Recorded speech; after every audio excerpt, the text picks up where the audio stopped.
మీలో పాపం లేనివాడు మొట్టమొదటగా రాయి వేయండి. ఈ మాట ఎవడు అనలా. వ్యభిచారంతో పట్టబడిన స్త్రీ దగ్గర యేసుక్రీస్తు వారు అన్నాడు, ఎవరిలో అయితే పాపం లేదో వాడు మొట్టమొదటగా రాయి విసరండి అంటున్నాడు. అంటే ఈ మాట ఎప్పుడు కూడా ఎవరు కూడా, ఏ శాస్త్రి కూడా, ఏ పరిసయుడు కూడా ఈ మాట మాట్లాడలేదు. వ్యభిచారం చేసిందా, వెంటనే తీసుకెళ్లి పాలెం వెలుపుల రాళ్ళతో కొట్టి చంపేసేయండి. వ్యభిచారంతో పట్టబడిందా, తన్నుకుంటూ తీసుకెళ్ళండి. వ్యభిచారం చేసిందా, చంపేసేయండి.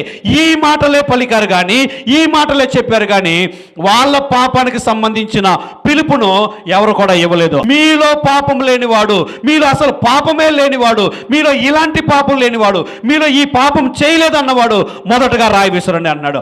ఆ పిలుపునివ్వగానే వాళ్ళ హృదయాల్లో నిజమే కదా, ఈ పాపం నాలో ఉంది, ఇది ఇన్నాళ్ళు నాలో ఉంది అని నేను గమనించలేకపోయాను, ఈ పాపంలో నేను జీవిస్తున్నానని గమనించలేకపోయాను, యేసుక్రీస్తు పలకటం వలన పాపం నాలో ఉంది అని, ఇలాంటి పాపం నాలో జీవించి ఉందని నేను గమనించుకోగలిగాను, ఇన్నాళ్ళు నేను గమనించుకోలేదని అప్పుడు ఎవడు కూడా రాయి విసరకుండా వెళ్ళిపోయాడు. కాబట్టి యేసుక్రీస్తు వారు అంటున్నాడు అక్కడ, నేను పాపులను పిలవచ్చినది కానీ నీతిమంతులను నేను పిలవరాలేదు.